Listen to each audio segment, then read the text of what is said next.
G'day, I'm Oliver from Make Me Exotics, and happy World Carnivorous Plant Day to everyone there. Kenny asked me to do a video for this year's World Carnivorous Plant Day, and I decided I'd give it a go shooting another video on Nepenthes breeding.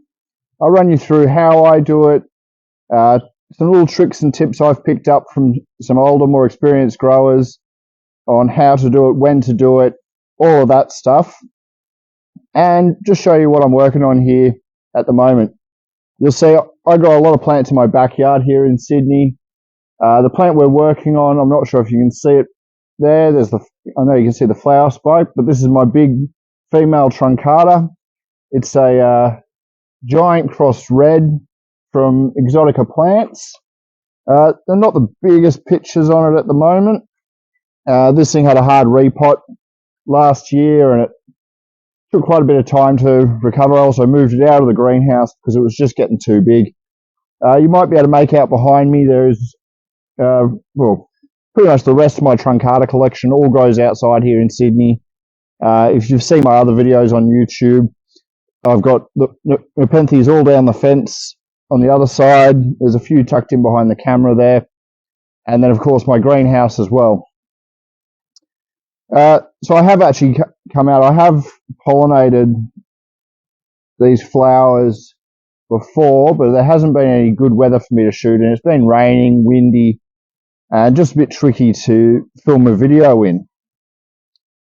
So you can see I've segregated different sections using cable ties, and each cable tie marks a new hybrid or new pollen set that I'm working with.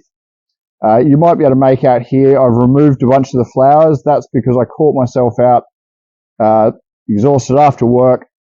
I overlapped different pollens, and therefore I don't know what the seeds are going to turn out to be. They might be pollen A, they might be pollen B. So I just chose to remove the flowers altogether. I'm sure at some point I'm going to accidentally make a mistake, and so if that happens, I'll have to rectify it down the track. But I always try and keep everything segregated. What you won't see below is I've written out each of the male parents used, so each pollen I use for each section. And you might think the sections are quite small, but I'm a very small scale nursery. I don't need 20, 30 pods of a single hybrid or species. So you can see here, 8 pods on the first one.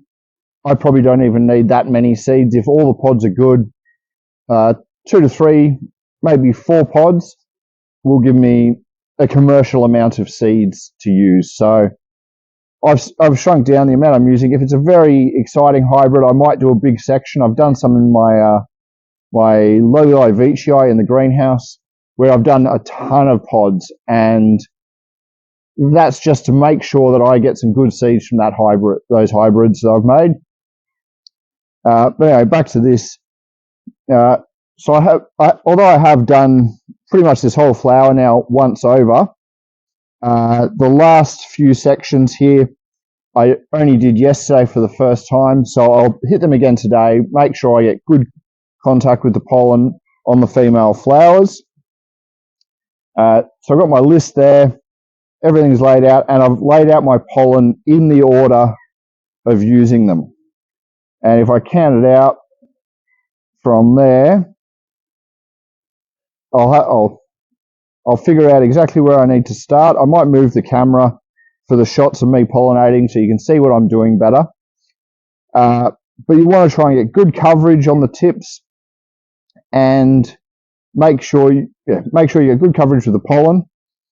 And you want to also make sure you wait long enough that the petals are starting to fold back and showing nectar. And I'm just looking at these flowers here, and there's a few. I've never seen this truncata really get heavy droplets of nectar. Some other plants I've been doing, like Glandulifera italiensis, is in flower at the moment. That thing's almost dripping in nectar. It shows off when it's ready so well, and makes it really easy to know when to do it. But a nice keen eye, have a close look at the flowers, and you will see some nectar forming on them. they're not exciting flowers, as many of you know. So I'll just I'll bring you in a little bit closer. Now, this tripod's not the most stable.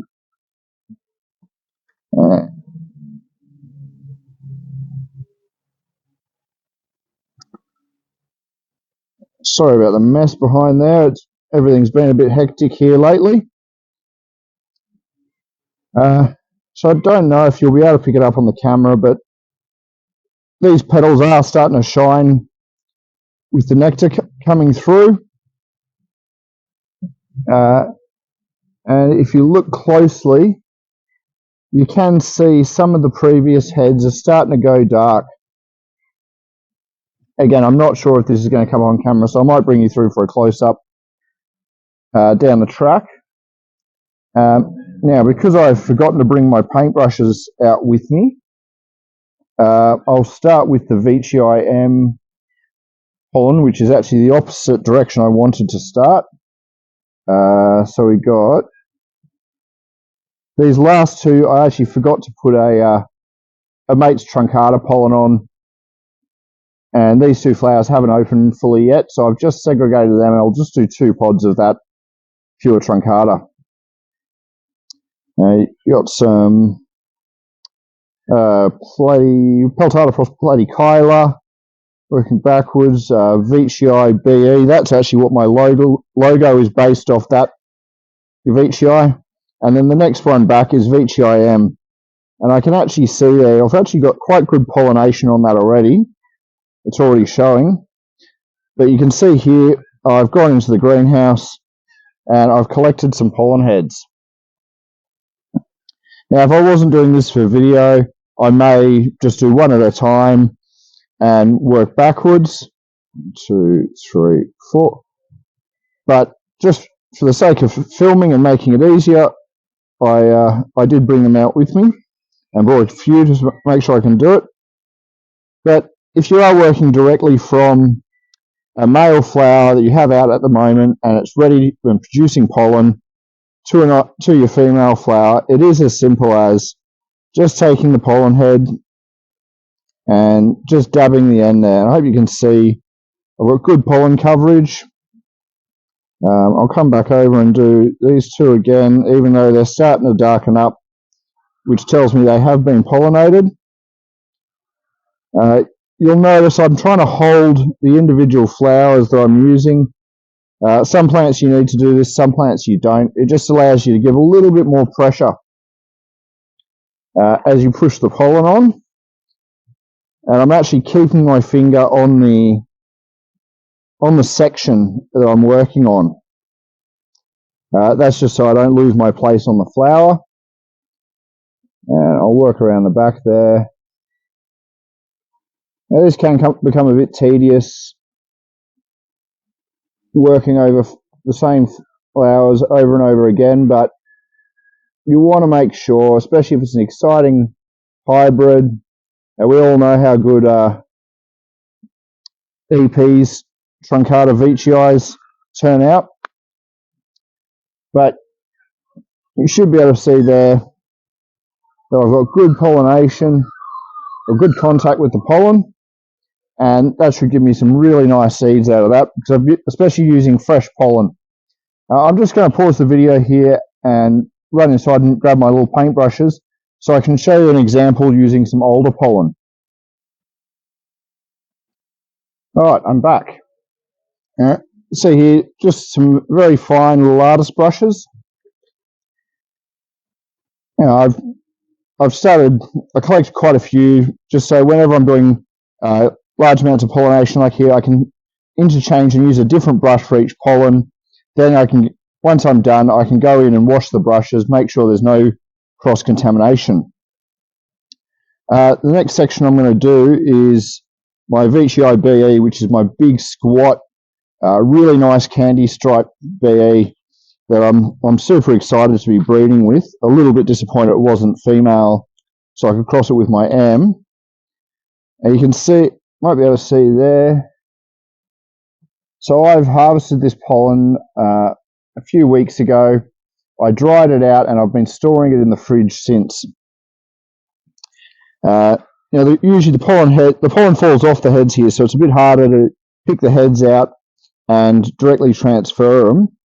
So what I tend to do is just rub the paintbrush over some of the petals and just pick up just a little tiny bit of that nectar.